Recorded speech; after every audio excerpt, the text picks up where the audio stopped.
여러분, 우리가 잘 아는 말씀 가운데 데살로니가전서 5장 16절의 말씀을 보면은 항상 기뻐하라는 말씀이 있습니다. 그런데 오늘 본문 4절의 말씀에도 보면 주 안에서 항상 기뻐하라, 내가 다시 말하노니 기뻐하라는 말씀이 있습니다. 특히 우리가 신약 성경 가운데 바울 서신에 보면은 이 빌립보서의 말씀 가운데 이 빌립보서의 말씀은 기쁨의 서신이라고 할 수 있을 정도로 이 기쁨이란 단어가 아주 많이 기록되어 있습니다. 그래서 빌립보서 1장부터 4장까지의 내용을 보면은 계속 기뻐하라는 말씀이 반복되어지고 있기 때문에 저는 마음이 때로는 힘들 때면은 이 빌립보서의 말씀을 묵상하곤 합니다. 그러면서 이 빌립보서의 말씀을 이제 읽고 묵상할 때 참 바울 사도는 감옥에 갇혀 있으면서도 밖에 있는 성도들에게 기뻐하라고 했는데 과거에 저의 삶이 좀 힘들다고 해서 기쁨을 잃어버리면 되겠느냐, 그러면서 힘을 얻고 한 적이 있습니다. 그래서 데살로니가전서 5장 16절로 18절까지의 말씀을 보면은 기쁨과 기도와 감사의 생활은 우리를 향하신 하나님의 뜻이라고 말씀하고 계십니다. 그렇다면 첫째로 우리는 기뻐하면서 살아가고 있는가 하는 문제입니다. 여러분, 한때 섹시한 미모로서 전 세계 남자들의 마음을 사로잡았던 미국의 영화 배우 가운데 마릴린 먼로라는 여성이 있었습니다. 이 마릴린 먼로는 한때 한 시대를 풍미한 위대한 영화배우 스타였지만은 결국 스스로 자살함으로 인해서 세상을 뜨고 말았습니다. 그러자 그가 죽은 이후에 그의 남편은 아내의 죽음 앞에 이런 말을 했습니다. She has everything to live with, but I have nothing to live for. 즉, 이 말은 그녀는 살아가기 위해서 필요한 모든 것을 가졌지만은 무엇을 위해서 살아가야 할 것인지에 대해서는 아무것도 갖지 못했다고 하는 그런 말이 있습니다. 맞는 말입니다. 참으로 마릴린 먼로라는 여성은 세상적인 삶을 살아가기 위해서 필요한 모든 것을 다 가진 사람이었습니다. 그리고 그녀는 이 세상 그 누구보다도 아름다운 미모를 가졌고요, 그리고 매력적인 몸매를 가진 여성이었습니다. 뿐만 아니라 그는 세상 모든 남성들의 선망과 애정의 대상이 되었으며 능력 있고 매력이 넘치는 남편과 일평생을 쓰고도 남을 만한 넉넉한 재산을 가진 여인이 바로 마릴린 먼로라는 여성의 배우였습니다. 그럼에도 불구하고 그는 결국 그러한 삶에 만족할 수가 없었습니다.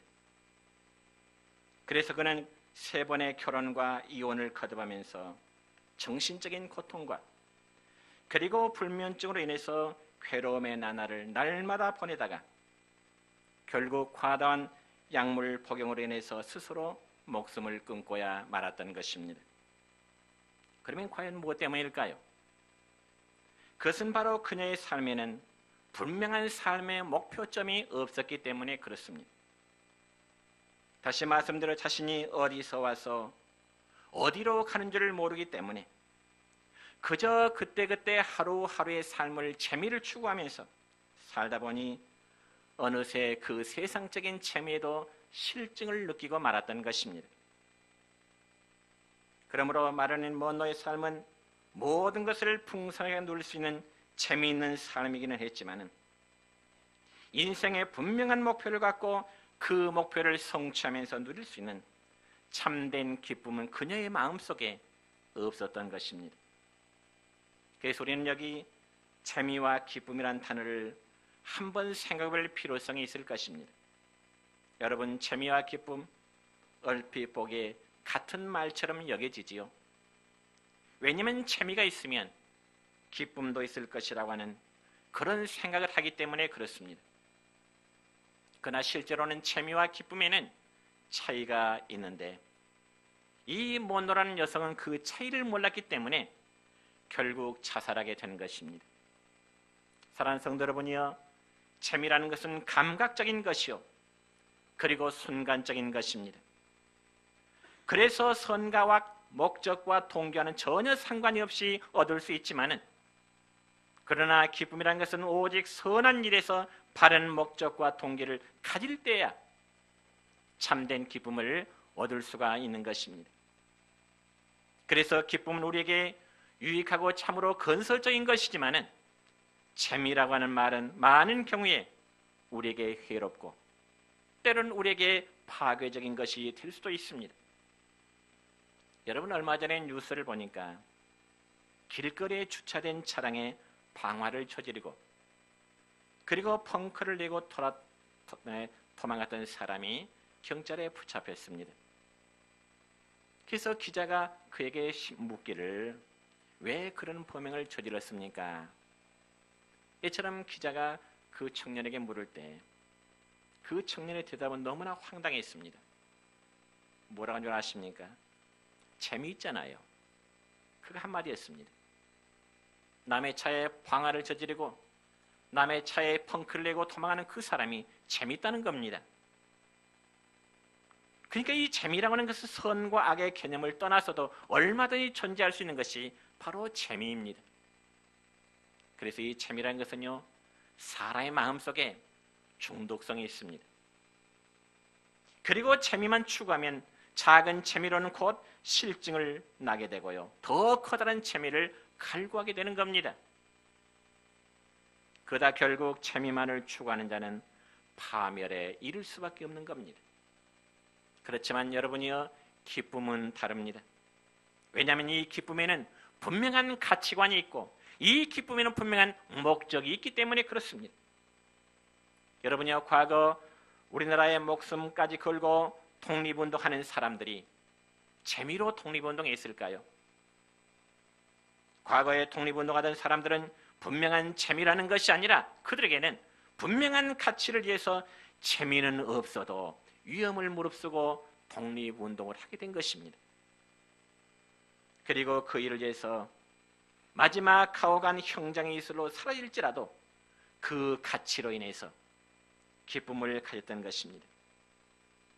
그런데 오늘날 우리가 살아가고 있는 우리 주변 이 세상의 문화는 어떤 문화일까요? 기쁨보다는 재미를 추구하는 문화입니다.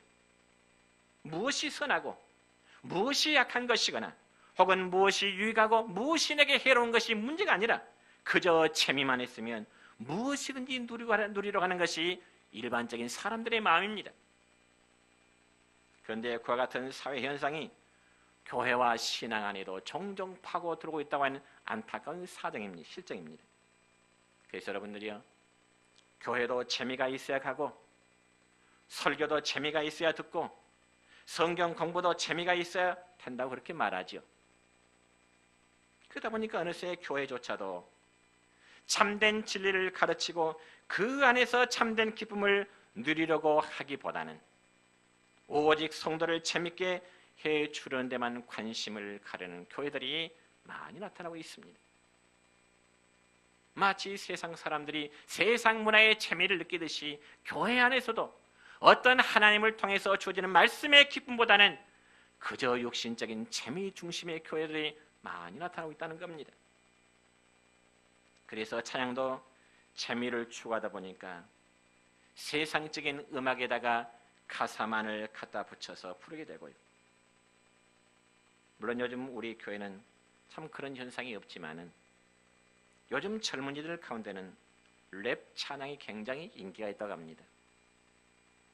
아마 우리 연세 드신 교우들께서는 랩이라는 이제 음악 장르가 무엇인지 잘 모르시겠지만은 아무튼 정신없이 부르는 노래가락입니다. 쉽게 말하자면. 그렇기 때문에 기성세대인 우리들 듣기에는 저게 도대체 하나님께 드리는 찬양인지 아니면 그냥 재미로 기분 전환을 위해서 부르는 노래인지 정말 분간할 수 없는 정도들이 오늘날 소위 랩 찬양이라는 곡으로 불려지고 있습니다. 그러므로 교회가 재미가 있어야 되고 예배를 재미있게 드려야 한다면 과연 우리에게 있어서 하나님이라는 존재는 어떤 가치가 있을까요? 만약 교회가 계속해서 이렇게 재미만을 추구하다 보면은 교회는 분명히 교회의 본질을 상실할 수밖에 없습니다. 왜냐하면 인간의 본성이란 원래 악하기 때문에 교회는 어떤 방법과 어떤 수단을 동원해도 절대로 이 약한 세상보다 사람들을 더 재미있게 할 수가 없기 때문에 그렇습니다. 여러분이요, 재미를 위해서는 절대로 교회가 세상을 따라갈 수가 없습니다. 왜냐하면 세상의 죄된 문화들 얼마나 재미있고 얼마나 사람들을 많이 유혹합니까? 혹시 여러분 가운데 예배가 재미있어서 이 시간 이곳에 오셔서 예배에 참석하고 계신 분이 계실까요? 재미를 위해서라면 아마 저 광주의 시내에 나가면 참 분위기 좋은 영화관이 있을 것이고요. 또 분위기 좋은 영화를 보면서 재미를 느끼는 것이 더 의미 있을 것입니다. 그리고 혹은 요즘 TV에서 인기 있는 드라마가 무엇인지, 저는 드라마는 전혀 안 보니까 잘 모르겠지만은 아마 드라마 보는 것이 교회 안에서 예배 드리는 것보다 아마 훨씬 더 재미있을 것입니다. 그리고 여러분, 찬양이 재미있어서 찬양을 부르십니까? 재미로 친다면은 한참 잘 나가는 요즘에 젊은 가수들, 혹은 우리 연세대 성도들에게는 아마 트로트 가수들, 아마 그런 공연에 참석하면 참 재미있을 것입니다. 때로는 춤을 출 것이고요, 힘차게 박수치면서 얼마나 재밌겠습니까? 때로는 거기 못 간다면 저 노래방 가서 한잔하면서 부르는 노래가 더 재미있을 수 있습니다. 그러나 교회는 여러분이요, 성도들에게 재미를 주는 것이 아니라 참된 기쁨이 무엇인가를 가르치고 그 기쁨을 주는 것이 바로 교회입니다. 우리가 이것을 잃어버리면 근본적인 행복과 만족과 기쁨을 찾지 못하는 것입니다. 그러므로 신약성경 고린도후서 8장 2절의 말씀을 보면은 바울 사도는 빌립보 교회 성도를 향하여 이런 칭찬합니다. 시작. 환난의 많은 시련 가운데서 그들의 넘치는 기쁨과 극심한 가난이 그들의 풍성한 연보를 넘치도록 하게 하였느니라. 아멘. 그러니까 이 말씀을 보면은 빌립보 교회 성도들은 많은 환난과 시련 속에서도 넘치는 기쁨을 잃지 않았다 그랬습니다. 또한 그러한 기쁨을 유지하다 보니 극심한 가난 중에도 오히려 풍성한 연보를 넘치게 들었다고 말씀하고 있습니다. 그러니 여러분, 좋은 환경에서만 기쁨을 가질 수 있고 또 부자라야 많은 연보 즉 헌금을 할 수 있을까요? 결코 그렇지 않습니다. 그러므로 우리 예수 믿는 성도의 특징을 성경에서는 이렇게 말씀하네요. 고린도후서 4장 8절과 9절까지의 말씀입니다. 시작. 우리가 사방으로 우겨쌈을 당하여도 쌓이지 아니하며 답답한 일을 당하여도 낙심하지 아니하며 박해를 받아도 버림받지 아니하며 거꾸로 뜨림을 당하여도 망하지 아니하고 그랬습니다.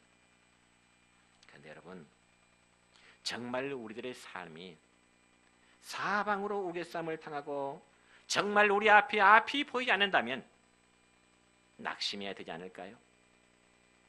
그리고 절망하고 답답해하고 정말 누군가를 붙들고 분통이라도 터뜨리고 원망해야 되지 않겠습니까? 그러나 참 신앙인은 그런 절망과 우울함에 매이지 않고 낙심하지를 않는다는 겁니다. 그리고 그러한 환경 속에서도 기쁨을 찾을 수 있고요, 어려움 중에서도 감사가 나올 수 있고요, 그리고 행복의 웃음을 잃지 않는 것입니다. 왜 그럴까요? 그건 바로 우리 환경이 어떠하든지 하나님은 우리와 함께하고 계시기 때문에 그렇습니다. 그래서 성령 안에 사는 성도 언제나 하나님을 힘차게 찬송할 수 있습니다. 어떻게요?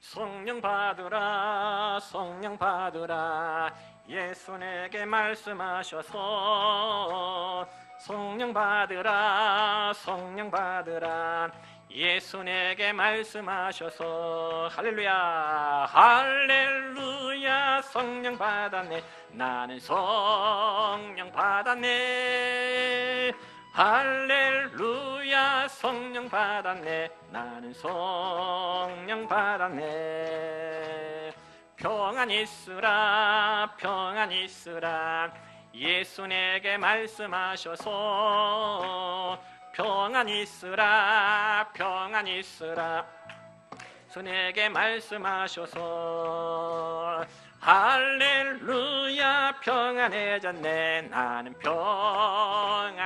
평안해졌네 할렐루야 평안해졌네 나는 평안해졌네 구원받으라 구원받으라 예수 내게 말씀하셔서 구원받으라 구원받으라 예수 내게 말씀하셔서 할렐루야 구원받았네 나는 구원받았네 할렐루야 구원받았네 나는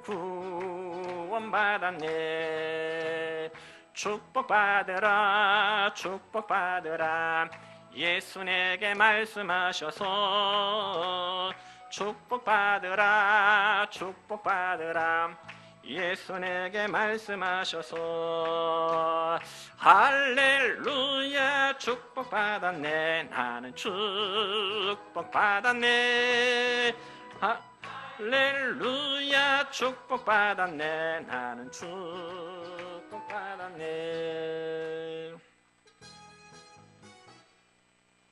두 번째는 주님 안에 참된 기쁨이 있습니다. 오늘 본문 4절의 말씀이네요. 시작. 주 안에 항상 기뻐하라. 내가 다시 말하노니 기뻐하라. 아멘. 그런데 여러분 우리는 여기 주 안에서라는 말을 주목해 봐야 됩니다. 왜냐하면 이 말은 기쁨의 범위를 제한하는 말씀도 될 수 있고요. 또 기쁨의 질을 제한하는 말일 수도 있기 때문에 그렇습니다. 그러므로 주 안에서라는 말은 오직 주님을 온전히 믿고 섬기는 가운데 주님과의 온전한 관계를 유지하면서 세상에 주는 것과는 전혀 다른 주님 안에서의 특별한 기쁨을 인해서 기뻐하라 하는 그런 의미입니다. 그러니까 쉽게 말씀드려 우리가 누려야 될 참된 기쁨은 오로지 예수님 안에서만 누려질 수 있다는 것입니다. 물론 주님 없는 세상에도 기쁨이 전혀 없는 것은 아니지만은 세상에서 누려하는 그 기쁨은 결코 참된 기쁨이라고 말할 수가 없습니다. 그것은 모조된 것이고 꾸며진 가짜 기쁨인 것입니다. 그렇기 때문에 그러한 기쁨인 상황이 변하거나 그리고 형편이 변하거나 기분이 변하면 금방 사라져버리는 순간적인 기쁨밖에 될 수가 없습니다. 그러나 주님 안에서 누리는 참 기쁨은 결코 그렇지 않습니다. 우리의 상황이 변하고 우리의 형편이 변하고 또 다른 무엇이 변한다 할지라도 언제나 사라지지 않냐고 지속되는 것이 주님 안에서 누리게 되는 기쁨이다 그 말입니다. 저희 어머니가 과거에 저 이스라엘 성지 수련을 다녀오신 적이 있습니다. 그래서 어머니가 이스라엘 성지 순례 가시기 전에 제가 어머니에게 당부의 말씀을 꼭 드렸습니다. 그게 무엇인가 하니 어머니 애국 여행 하시다 보면은 혹시라도 일행 중에 떨어지는 분이 있습니다. 혹시라도 여행하시다 일행 중에 떨어지면은 그 일행들 찾으려고 이리저리 왔다 갔다 하지 마시고 처음 자리에 그대로 계십시오. 그 당부의 말씀을 드렸습니다. 혹시 몰라서. 그런데 아니나 다를까 어머님이 여행 중에 저 예루살렘을 궁하면서 일행을 놓쳐버린 겁니다. 참 우리나라 같으면은 국내 여행 같으면은 아무 문제 될 거 없잖아요. 그냥 타고 갈 차만 있으면은 사람 물어서 일행 놓쳤고 전화해서 아무런 문제가 안 되는데 외국에서는 연세 드신 분이 말이 통합니까? 어디로 가야 될 목적지를 압니까? 그래서 어머니가 너무나 당황하셔가지고 막 눈물이 나오더랍니다. 눈물 흘리면서 그때 아들이 준 그 말이 기억나더란 거예요. 일행 중에 떨어지면은 찾으려고 왔다 갔다 하지 말고 그 자리에 가만히 있으라는 제 말이 기억나더라는 겁니다. 그래서 마음이 불안하면서도 아무튼 그 자리에 한참 동안 앉아 있으니까 역시 가이드가 다시 차를 돌려서 모시고 오더래요. 그래서 저는 가만히 어머님의 그 말씀 듣고 한번 생각해 봤습니다. 왜 저희 어머니가 함께 여행을 해야 될 일행을 놓쳤을까? 아마 제 생각으로는 어머님은 당신 혼자 어디엔가 정신을 쏟으면서 구경을 하고 계실 때 다 같은 일행들이 떠나버린 것을 몰랐던 것입니다. 그리고 한참 후에 주위를 돌아보니까 일행은 하나도 없거든요. 그때 저희 어머님 마음이 어떻겠습니까? 관광의 재미는 둘째치고 이제 마음의 불안과 두려움이 올 수밖에 없겠죠. 어머님 말씀이 빌자면 무섭더라는 겁니다. 이제 전부 다 한국 사람 보이지 않고 다 외국 사람만 있으니 두렵고 무섭죠. 영락없이 국제 미아가 될 수밖에 없었습니다. 그러니 그 여행이 기쁨이 있겠습니까? 두려울 수밖에 없죠. 왜냐하면 같은 일행에서 떨어져 버렸기 때문에. 여러분, 제가 왜 저희 어머니의 경우를 이야기한 줄 아십니까? 여행을 하면서 여기저기 구경하는 즐거움과 기쁨은 가이드가 함께 있어야 되고 같은 일행이 함께 있을 때 기쁨이 있는 겁니다. 그럼 우리가 주님 안에서는 느끼는 기쁨도 바로 이와 같습니다. 우리가 예수 그리스도 안에 있으면, 그리고 믿음의 공동체의 성도들과 함께 있으면 그 안에서 기쁨을 맛볼 수가 있는 것입니다. 그러나 주님을 벗어나면 어느 곳에서 무슨 일을 하더라도 절대로 진정한 기쁨을 맛볼 수가 없는 것입니다. 예수들을 떠난 삶, 교회 공동체를 떠나는 삶은 진정한 기쁨이 있을 수가 없습니다. 앞에서 말씀드렸듯이 마릴린 먼로라는 배우로서 온갖 인기와 부와 훌륭한 남편을 소유하고, 그리고 무대에서는 모든 사람들의 박수갈채를 받았지만은 결국 하나님이 그의 인생과 함께하지 아니할 때 그는 그렇게 재미있어하던 세상의 재미를 못 느끼고요, 스스로 목숨을 끊어버리는 안타까운 그의 종말을 맞게 된 것입니다.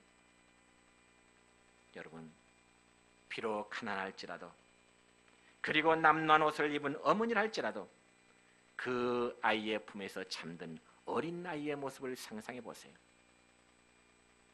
가난하고 남루한 옷을 입은 그 엄마의 품에 잠든 아이는 행복합니다. 왜일까요? 엄마와 함께 있기 때문에. 어머니의 따스한 품은 언제나 행복만이 있는 것입니다. 사랑하는 성도 여러분이요, 우리는 처음부터 주님 안에서 살도록 지어진 존재입니다. 그리고 그 안에서만 기쁨을 누리도록 지어진 존재입니다. 따라서 하나님을 떠나고 주님을 떠나서는 절대로 그곳에서 참된 기쁨을 누릴 수가 없다는 것입니다. 물론 잠시 재미는 있을지 몰라도 그것은 여러분이 찾는 참된 기쁨은 아니라는 것입니다. 그러니 여러분은 언제나 주님 안에서 거하시기를 축원합니다. 주님을 온전히 믿고 섬기며 주님과의 바른 관계 속에서 살아가시기를 축원합니다. 그럴 때 여러분은 이 세상에 알 수도 없고 누릴 수도 없는 참된 기쁨을 날마다 충만하게 누리면서 살아야 될 것입니다. 세 번째로, 주님 안에서 어떻게 살아야 기쁨이 있을까요? 첫째는 관용을 베푸며 살아가야 됩니다. 그래서 오늘 본문 5절의 말씀입니다. 시작. 너희 관용을 모든 사람에게 알게 하라. 주께서 가까우시니라. 아멘. 즉, 이 말씀은 우리 성도들이 기뻐하는 삶을 살기 위해서는 많은 사람들의 관용을 베풀 줄 아는 그런 마음을 가지라는 겁니다. 그래서 여기 관용하는 마음이라는 것은 너그러운 마음을 의미하고요, 또 주는 마음을 의미하고요, 베푸는 마음을 의미하고요, 용서하는 마음을 의미하고요, 미움을 버리고 사랑하는 마음, 이게 바로 관용의 마음이죠. 이 관용하는 마음을 한마디로 요약하자면 받아들이는 마음입니다. 껴안는 마음입니다. 포용하는 마음입니다. 그러니까 기쁨은 바로 이런 마음 속에 찾아오는 것이지요. 남을 미워하고 용서하지 못하고 좁은 마음에는 절대로 기쁨을 누리지를 못합니다. 그리고 욕심대로 가지려고 하면 역시 그 마음 역시 기쁨을 누릴 수가 없습니다. 그러므로 우리 예수 믿는 사람들의 특징이 무엇일까요? 바로 용서지요. 그리고 사랑입니다. 예수님이 저와 여러분을 그 몸으로 죄값을 치러주심으로 저와 여러분을 용서하신 것처럼 우리도 주님의 사랑으로 용서하며 사랑을 섬기는 것이 예수 믿는 성도의 삶의 특징이 되어야 됩니다. 특별히 사도행전의 말씀을 보면은 여러분 초대 예루살렘 교회에 집사였던 스데반 집사님이 자기를 돌로 치는 자들 향해서 주님 앞에 그들의 죄를 용서해달라고 용서의 기도를 하십니다.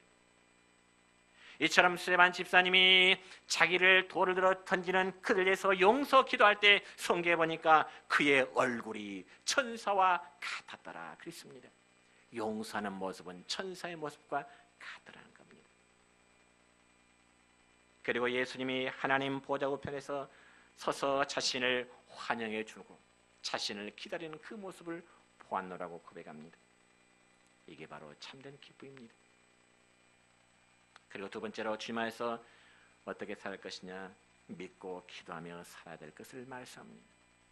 오늘 본문 6절의 말씀입니다. 시작. 아무것도 염려하지 말고 다만 모든 일에 기도와 간구로 너희 구할 것을 감사함으로 하나님께 아뢰라. 아멘. 여러분, 예수 믿는 사람이라고 해서 왜 염려, 걱정, 근심거리가 없겠습니까? 저에게도 염려와 걱정거리가 있습니다. 여러분도 마찬가지겠죠. 그렇다고 이러한 크고 작은 염려와 걱정거리 때문에 날마다 풀이 죽어 산다면 어떻게 될까요? 제 수치스러운 모습 하나 소개할까요? 제가 최근에 발견한 것인데 저의 뒷머리 부분 한 부분에 머리가 요만큼 빠졌더라고요. 원형 탈모라고 그러대요. 그래서 아마 그렇다고 제 뒷꼭지 보지 마십시오. 머리에서 보이진 않을 겁니다. 뒤집어 보면은 이렇게 원형 탈모가 조그맣게 있어요. 그래서 어제 병원에 한번 가봤습니다. 그러나 의사는 말이 잘 모르겠습니다. 이런 원형 탈모의 원인이 뭡니까? 물었더니 아마 주로 스트레스가 문제지요. 그러더라고요. 제가 하는 말이 있습니다. 선생님, 저는 스트레스 제로 상태입니다. 없다는 거죠. 그래도 하는 말이 의사 원장이 하신 말씀이 물론 스트레스가 전체적인 원인은 아니지만은 또 다른 이유도 있겠죠. 이렇게 이야기하더라고요. 물론 목사인 저라고 해서 살아가면서 염려, 근심, 걱정거리 없겠습니까? 물론 여러분의 삶도 더 많은 문제들이 있겠죠. 그러나 저와 여러분은 세상 사람들이 알지 못하는 기쁨을 얻을 수 있는 알지 못하는 세상 사람들 알지 못하는 믿는 구석이 있습니다. 그리고 그분 때문에 우리는 위로가 되고요. 우리가 그분에게 나의 염려와 근심, 걱정 문제를 다 그분에게 맡길 수가 있습니다. 그분이 곧 여러분과 제가 섬기는 나의 주 하나님 예수 그리스도이십니다. 그런데 우리는 우리 스스로가 염려와 걱정거리를 짊어지려 할 때 더 힘이 듭니다. 걱정거리를 내 스스로 짊어지려 하니까, 염려 문제를 내 스스로 해결하려고 하니까 더 힘이 들잖아요. 주님 뭐라고 말씀하셨나요? 내게 맡기라고 말씀했지 않습니까? 또 기도하라고 말씀했지 않습니까? 성도 여러분이요, 기도할 때 주님은 우리와 만나 주십니다. 그리고 위로해 주시고요, 그리고 인도해 주시고요, 응답해 주시고요, 우리의 삶의 길을 열어 주실 것입니다. 물론 기도 응답 때는 하나님만이 아실 일입니다. 그럼에도 우리가 믿음으로 맡기고 기도할 때 얼굴의 근심이 사라질 것이고 기쁨의 충만함을 얻게 될 것입니다. 이제 말씀했습니다. 성도 여러분이요, 항상 기뻐하는 성도들이 모이는 우리의 내정교회 되십시다. 언제나 웃음을 머금고 살아가는 그런 성도들이 모이는 우리 내정교회 되십시다. 바로 우리 내정교회 성도의 삶이 되시기를 주님의 이름으로 축원합니다.